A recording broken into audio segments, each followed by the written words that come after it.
antara mereka yang tidak taat kepada firman, mereka juga tanpa perkataan dimenangkan oleh kelakuan istrinya. Jika mereka melihat bagaimana murni dan salehnya hidup istri mereka itu. Saudara, kita tidak pernah bisa mengubah orang lain, termasuk suami dan anak kita. Karena semua manusia diciptakan Tuhan itu ya dengan pribadinya sendiri-sendiri. Kita tidak bisa mengubah orang lain, tapi kabar baiknya kita bisa mengubah diri kita sendiri. Kita bisa menentukan bagaimana cara kita berespon.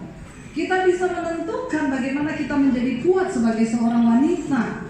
Ya, kita tidak bisa, dan kita juga bisa memilih. Keadaan tidak boleh mengontrol saya. Keadaan tidak boleh merampas damai sejahtera saya. Keadaan seburuk apapun gak bisa merampas sukacita saya. Saya akan tetap berdiri dalam kebenaran firman, dalam kekuatan firman, tanpa melihat bagaimanapun keadaan di sekeliling saya. Itu yang Tuhan cari. Tapi persoalannya hari ini kita sendiri yang memilih untuk, ya memang sulit melakukan hal itu. Seorang ibu konseling sama saya, Bu, suami saya selingkuh, Bu. Ibu, ya saya kasih dia ayat ini, Bu, coba ibu taat pada firman, ibu diem. Tadi malam kami berantem hebat, Bu, kenapa? Dia pulang, saya tanya, dari mana kamu? Saudara, suaminya selingkuh, pulang ditanya dari mana? Kira-kira jawabannya apa? Kadang-kadang itu loh yang bikin Tuhan itu sulit menjawab doa kita. Karena kepala batunya kita ini, keras kepalanya kita ini nggak menurutnya kita. Suami selingkuh, sudah terang-terangan punya selingkuhan, istrinya udah tahu, malas pulang ke rumah. Dia pulang jam 1 malam, ditanya, dari mana kamu? Jawabannya apa? Mau tahu aja. Ya dari sama pacar saya. Kenapa? Terus kalian ngapain? Nggak penting banget, keles. Amin. Lah itu kan pertanyaan yang hanya mau melukai dirimu sendiri kan? Itu namanya pertanyaan bunuh diri. Lah suaminya gitu tanya, ngapain kamu? Terus gaya apa? Sampai gaya apa ditanyain? Saudara, saya itu sampai ngomong, ibu bodoh sekali, ibu bodoh. Ya saya jengkel, Bu Dewi, ya saya tahu ibu jengkel. Tapi dengan pertanyaan ibu itu tidak akan pernah membuat suamimu bertobat. Dia akan semakin memberontak, dia akan semakin menunjukkan, karena ingat di dalam suamimu itu bukan dia, Kalau orang tidak tunduk kepada firman, maka berarti dia tunduk kepada siapa? Saudara jangan tertawa loh kalau saya bilang di dalam suamimu itu setan. Alkitab berkata, lo benar, Alkitab berkata di dalam dunia ini hanya ada Tuhan dan ada setan. Kalau orang nggak tunduk kepada Tuhan, berarti dia tunduk kepada siapa? Dan itu jiwanya, berarti dalam pengaruhnya setan. Jadi kita mau ribut sama orang yang lagi dipenuhi dengan kuasa jahat, ada menangnya nggak? Nggak ada. Kita perlu tahu bahwa Alkitab berkata peperanganmu bukan melawan darah dan daging, bukan melawan suamimu, tetapi melawan roh jahat yang ada di dalam suamimu itu. Jadi sehebat apapun engkau berdebat dengan suamimu, seburuk apapun perkataan yang engkau lontarkan kepada dia, itu tidak akan pernah membuat dia sadar. Yang ada hanyalah apa? Kita perang perkataan, saling menyakiti, semakin kotor, semakin rusak perkataan itu akan semakin membuat setan senang. Nah kalau empat engkau terpancing, setan bilang terus, lalu engkau umpat suamimu, engkau maki-maki dia, sehingga tidak pernah ada penyelesaian, anak-anak tambah kacau. Makanya Alkitab bilang tunduk itu artinya apa? Diem. Amin. Tunduk itu kepada firman, lakukan firman, tunduk kepada firman. Sehingga apa ayat ini berkata? Sehingga ketika suaminya melihat betapa murni dan salehnya istrinya, lalu dia akan bilang, kok istri saya jadi begini ya? Saya dulu pernah menyampaikan kan kepada ibu-ibu, kayaknya juga di LOF ya, satu kesaksian yang saya ketemu langsung orangnya. Ibu itu suaminya selingkuh dan gak pulang-pulang ke rumah. Lalu akhirnya kalau sudah begitu anak-anak juga kacau. Dia tiap hari bertengkar sampai suaminya itu sudah mau menikah dengan penyanyi nightclub. Dan itu penyanyi nightclub beda keyakinan, dia udah mau ikut itu. Dia pikir sudahlah, nggak ada. Sudah, istri saya juga tiap hari marah karena tiap dia pulang malam, ya itu istrinya buka pintu, dari mana? Dia jawab, sama perempuan itu, kenapa? Terus kalian ngapain? Dia itu, gaya apa? Dia semakin ribut, semakin berantem. Lalu dia suatu saat konseling sama pendeta, saudara. Lalu pendetanya bilang, Bu, kalau ibu seperti itu tuh suamimu akan berubah. Terus bagaimana Pak Pendeta, saya apa yang harus saya lakukan? Dia bilang, ibu coba ibu rubah ya. Jangan tanya suamimu yang begitu, tapi ibu layani dia. Ya kalau ibu mau marah, kalau saya mau marah, terus gimana? Kan saya ini juga manusia emosi. Kalau ibu mau marah, nyanyi aja. Ya nyanyi. Ini orang mau emosi suruh nyanyi, saudara. Kira-kira gampang nggak? Nggak gampang. Tapi ketika kita mau menaklukkan daging kita, disitulah Tuhan baru bisa bekerja. Ya, makanya dia bilang dia buka pintu malam, biasanya udah maki-maki suaminya, dia buka pintu malam, dia udah mau marah sama suaminya, nggak jadi tapi dia nyanyi. Ajar kami, makasih. Ya, padahal dia jengkel, dia marah, saudara. Ya, tapi akhirnya dia berusaha. Artinya apa, saudara? Dia berusaha. Ya, dia berusaha menaklukkan segala apa yang ada di dalam hatinya. Setiap hari begitu besok pulang dia coba lakukan lagi, mulai halus. Suaminya dia buka pintu, dari mana? Dia baru marah, ajarilah kami ini saling mengasihi. Lalu keluar dari mulutnya, sudah makan? Suaminya bilang belum, di dapur saya sudah siapin makan. Besoknya berubah, saudara, ini kejadian dan kisah nyata. Saya ketemu orangnya. Akhirnya satu kali suaminya itu padahal sudah di puncak, dia itu mau menceraikan istrinya. Tapi ketika dia lihat istrinya berubah, akhirnya dia tanya begini, semakin hari kok istrinya semakin manis. Atau kalau dia tanya gini, kenapa kamu bisa berubah?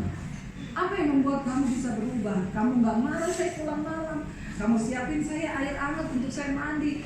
Dia bilang, saya ke gereja dan saya mau berubah untuk Tuhan. Saat itu juga suaminya menangis tersungkur di kakinya dan berkata, antar aku ke pendeta itu. Aku mau menyerahkan hidupku untuk dibaptis. Lalu dia diselamatkan, dibaptis. Dan bukan cuma itu, saudara, itu Bapak jadi pendeta. Itu Bapak jadi membaptis. Dan saya kan kenal, saya itu kenal dan saya ketemu dengan mereka. Saya melihat bagaimana mereka hidupnya melayani sampai akhirnya Bapak itu meninggal sebagai seorang hamba Tuhan.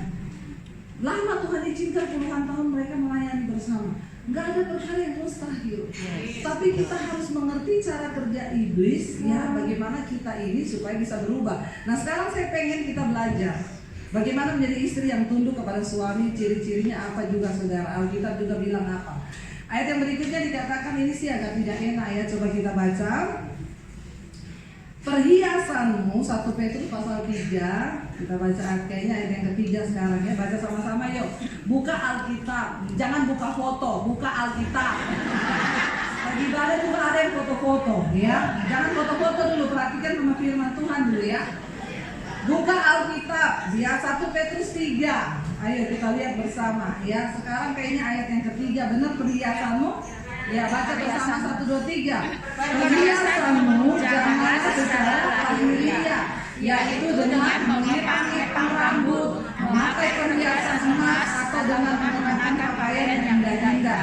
Tetapi perhiasanmu ialah manusia batinnya yang tersembunyi dengan perhiasan yang tidak binasa, yang berasal dari roh yang lemah lembut dan tenteram, yang sangat berharga di mata Allah. Ya saudara, artinya apa? Namanya perempuan itu tidak mungkin tidak berhias. Tetapi ada wanita-wanita yang lebih mementingkan perhiasan dan penampilan luar fisiknya dibandingkan manusia batiniahnya. Jadi kita ini harus lebih mementingkan nomor 1 manusia batiniah, baru perhiasan yang di luar. Jangan terbalik, saya tuh melihat sekarang banyak ibu-ibu tidak salah memakai perhiasan, tidak berdosa, tapi bukan itu yang utama. Karena banyak ibu-ibu lebih sibuk mengurus diri, mengurus urusan dirinya sendiri sampai dia lupa urus suami. Sehingga kita tidak melakukan tugas kita di rumah.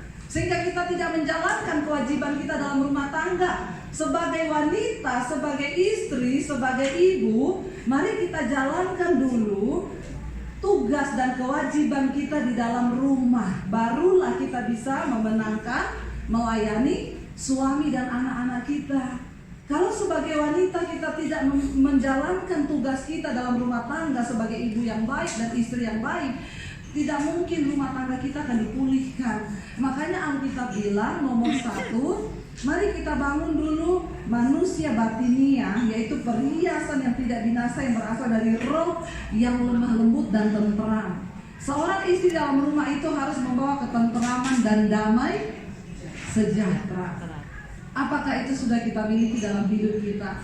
Ya, kalau kita tidak ada di rumah, anak suami kita merindukan kita. Ya, apakah kehadiran kita ini berdampak bagi keluarga kita? Atau justru kehadiran kita tidak diharapkan oleh suami dan anak kita?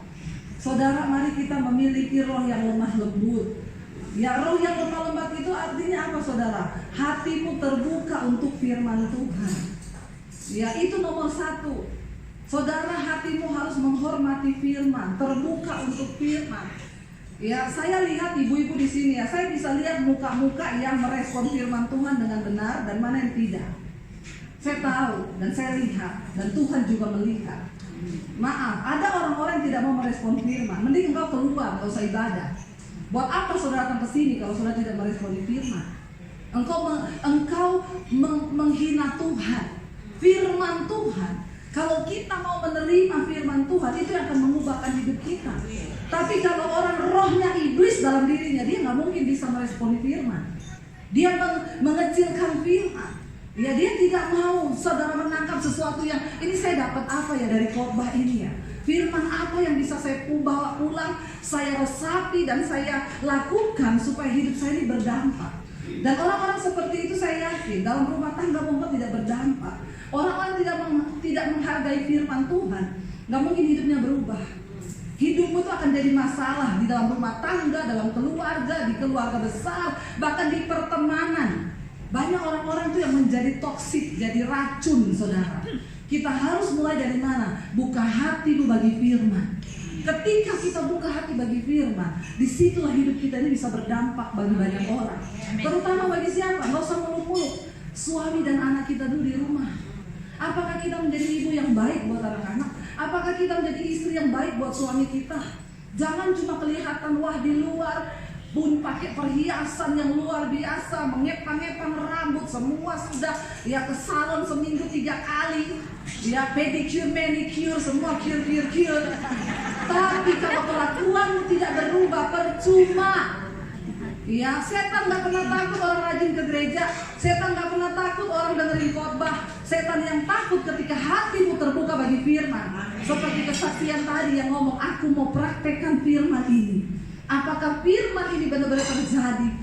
Ketika saat engkau meresponi firman dengan benar, saat itulah saudara, baru Tuhan bisa bekerja. Karena itu mari kita buka hati hari ini sungguh-sungguh. Jangan sia-siakan kita datang di waktu yang ya singkat begini. Kalau kita nggak nangkap sesuatu buat apa? Ya boleh wanita itu pakai perhiasan, nggak dilarang. Tapi Alkitab menekankan di sini yang lebih utama, nomor 1, manusia batinia kita yang tersembunyi. Mari kita hiasi itu dengan roh yang lemah lembut dan tenteram, karena itulah yang berharga di mata Tuhan. Amin. Waktu hidup kita penuh dengan firman, saya yakin wanita yang kuat itu yang pertama, dia tuh nggak mudah mengumbar masalahnya kepada semua orang. Sekarang itu saya lihat di Facebook, di mana-mana orang tuh mengumbar masalah hidup rumah tangganya. Ada yang bikin status, ibu-ibu sudah tidak kuat. Sampai kapan rumah tangga ini mau seperti ini? Kalau sudah curhat di Facebook seperti itu, saya langsung lihat ini orang yang nggak punya kekuatan firman sama sekali, tidak punya pegangan firman Tuhan. Kasihan orang Kristen bisa begitu. Ya udah, apa yang kamu mau? Kamu selingkuh, kamu pikir aku juga nggak bisa selingkuh. Coba saudara, kalau perempuan sudah seperti dari ini orang-orang Kristen, orang-orang gereja yang mereka bikin status seperti itu, saya dari situ bisa melihat tidak ada firman. Ketika ada masalah dalam rumah tanggamu, duduk di kaki Tuhan berlutut. Waktu engkau punya roh manusia batinnya yang dihiasi, ya itu yang Tuhan mau. Dan dikatakan di sana, ya perhiasanmu itu manusia batinnya yang tersembunyi. Ya ayat yang berikutnya, ya perhiasan dari roh yang berasal dari roh yang tidak binasa, berasal dari roh yang lemah lembut dan tenteram, bukan dengan mengepang-epang rambut ya, atau dengan memakai perhiasan yang mahal. Karena banyak wanita saudara pada akhirnya suaminya itu, satu saat suami itu pernah konseling sama saya, Bu, istrinya pernah cerita dulu, di suami saya selingkuhannya Bu, putus satu sambung satu, putus satu sambung satu. Lalu satu kali saya dapat kesempatan ketemu dengan suaminya. Istrinya di situ, saya bilang, Bu, saya ngomong sama suami dulu berdua, boleh Ibu di sini aja saya ngobrol. Suaminya curhat sama saya, gimana saya nggak stres Bu sama istri saya ini. Waktu Ibu tahu keadaan pandemi kayak begini Bu, dia tuh Bu gonta-ganti tas Bu. Itu ya Bu, setiap kali pergi persekutuan minta tas baru. Ya, kalau tas yang harga 20-30 juta masih mending Bu, ini yang ratusan juta Bu. Kalau saya bilang sama dia, kan kemarin kamu sudah beli baru, jawabannya apa? Kan udah saya pakai. Saya kan sudah pakai sekali, datang ke tempat yang sama, ya malu lah dilihat teman saya, orang teman saya semua gonta-ganti tas terus. Waduh, saya baru dapat, saya langsung, sudah Pak, cukup, saya datang ke ibu sekarang. Ya, saya langsung bilang ke ibunya, Bu, ibu kayaknya perlu saya baptis 20 menit gitu. Ya, saya rendam lagi, dicemplungin lagi, biar buka mata langsung di rumah bapak saya di surga. Ya coba, suamimu curhat Bu. Ya itu bikin dia juga stres. Kadang-kadang kita nggak mengerti, laki-laki itu lebih pakai logika loh. Mereka uang aja mulai pemasukan sedikit, itu dia mikir. Kenapa dia mikir istri, mikir anak. Nah sekarang sebagai istri demi perhiasan, kita tuntut suami kita terus. Makanya saya kemarin baca status ada bapak-bapak yang bilang gini, saya sih kalau baca WA istri saya gini, ya Tuhan lancarkanlah rezeki suami saya. Kata suaminya gini, saya kalau sudah baca gitu justru deg-degan. Kenapa? Karena biasanya dia sudah pesan barang online, lalu dia kirim WA seperti itu. Coba kita tanya sama bapak satu ini. Kena lagi. Beli perhiasan terus stres enggak? Loh dia tuh punya banyak pergumulan saudara. Dia punya banyak, dia pemikiran. Makanya kan saya ada lagi kita gitu. Kalau istri sudah WA dan ngomong, Pak aku doakan rezekimu lancar. Ya, biar Tuhan melancarkan rezekimu. Waduh kalau kayak gitu justru saya deg-degan. Sebentar lagi paket online datang, COD. Ya, itu saudara kadang-kadang ya, karena beda laki-laki sama perempuan itu beda. Laki-laki itu lebih pakai logika. Penghasilannya turun sedikit aja dia deg-degan loh. Dia mikirnya 10 tahun ke depan. Mikir nasib anaknya bagaimana. Anaknya mau kuliah masih 20 tahun. Dia udah mikir. Ada seorang bapak yang konseling sama saya, Bu Dedi doakan saya mau jual rumah. Kenapa rumah mau dijual? Ada rumah satu nggak kepake Bu. Kenapa? Siap-siap buat kuliah anak saya. Anak bapak kuliah kapan? Masih 10 tahun lagi. Astaga. Tapi itulah laki-laki. Beda sama perempuan. Perempuan itu kadang nggak pakai mikir, pakainya perasaan. Jadi dia rasa senang satu tas hari ini, perasaan itu harus dikabulkan. Ya, padahal suaminya dipikir 10 tahun ke depan. Nah kalau kita ini tidak berjalan sesuai firman, ibu-ibu boleh, ya boleh engkau pakai perhiasan tuh boleh. Saya tuh pakai tas kalau saya sudah senang satu-satu, itu pun dikasih orang. Jadi kalau ada yang komen di IG, ibu kok pakai tasnya itu terus, masalah buat lo. Saya aja nggak masalah, kenapa lo masalah? Ya saya nggak masalah, kenapa lo masalah? Kadang ada Bu pakai bajunya kok itu terus, saya lihat di foto, saya lihat di YouTube ibu baju itu terus. Masalah buat lo, buat saya itu nggak penting. Ya yang terpenting itu apa saudara? Mari kita bangun manusia batinnya yang akan sampai pada kekekalan. Ya kalau engkau istri yang galak di rumah, cerewet, mulai bertobat. Amin. Kurang-kurangi itu perkataan tadi yang tadi Alkitab bilang, tanpa perkataan menangkan suamimu, menangkan anakmu. Saya sekarang kalau nasihatin anak saya nggak banyak ngomong, Dek. Mami tuh berdoa supaya masa depanmu tuh baik. Ingat ya, hanya firman Tuhan yang akan membuat kamu bahagia. Kalau kamu hidup berdasarkan firman, hidupmu bahagia. Kita juga sekarang ada WA group keluarga kan? Kasih ayat di situ. Alkitab ketika bangsa Israel dibawa keluar dari tanah perbudakan di Mesir, Tuhan bilang kepada bangsa Israel apa? Ajarkan firmanku ini kepada anak cucumu. Omongkan itu berulang-ulang waktu engkau duduk makan, waktu engkau di perjalanan, waktu engkau bangun, waktu engkau berbaring. Ingatkan itu kepada anak cucumu. Kenapa? Karena mereka akan berbahagia keadaannya di bumi kalau mereka menuruti firman Tuhan. Tidak ada yang lebih membahagiakan. Ayo ibu-ibu, saya mendorong para wanita. Apa yang membuat kita kuat? Waktu kita berdiri di atas kebenaran firman Tuhan. Kita punya tantangan cukup berat. Ya, saya tahu. Berbahagia kalau yang sudah menikah dapat yang sudah dari Tuhan. Ya, kadang-kadang ada orang berkata, ya ibu tuh bersyukur, suami ibu nggak selingkuh, suami ibu nggak begini. Ya saya bersyukur karena saya mencari jodoh ketika saya sudah bertobat. Saya berdasarkan firman Tuhan. Tapi kalau yang sudah terlanjur, kebanyakan persoalan dalam rumah tangga saya hadapi sekarang dalam konseling itu apa? Sudah terlanjur menikah. Dulu menikah belum tentu kebenaran, Bu. Jadi saya tuh sudah terpaksa menikah. Makanya ada orang datang sama saya, Bu, ibu terima konseling pranikah? Terima. Saya mau konseling sama ibu. Kenapa nggak di gereja, Bu? Kamu punya gereja? Iya. Di gereja saya lama, Bu, 6 bulan. Jadi kamu mau sama saya? Iya, 2 tahun. Hah? Sama ibu konseling pranikah 2 tahun? Iya. Saya mending konseling kamu 2 tahun sebelum kamu menikah. Daripada setelah menikah 10 tahun kamu konseling terus sama saya. Benar nggak? Kenapa kita perlu tahu firman? Karena firman Tuhan ini, saudara. Kalau suami tunduk pada firman, istri tunduk pada firman, itu yang akan bikin rumah tangga kita bahagia.